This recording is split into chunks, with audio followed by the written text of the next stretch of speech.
Welcome. Today we're discussing the China Shock 2.0, the surge of Chinese imports into India, spanning from electronics to solar equipment and steel.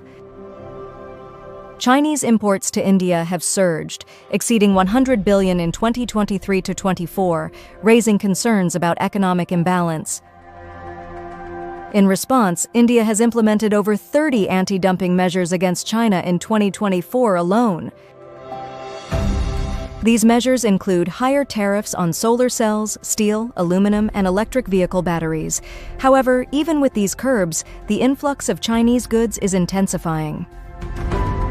China's export surge is driven by its slowing economy, particularly in high-tech sectors like solar equipment and electronics. India is heavily dependent on China for renewable energy components, with 85% of solar cells and 97% of solar modules imported from there. The steel industry is feeling the heat, with Chinese imports hitting a 7-year high.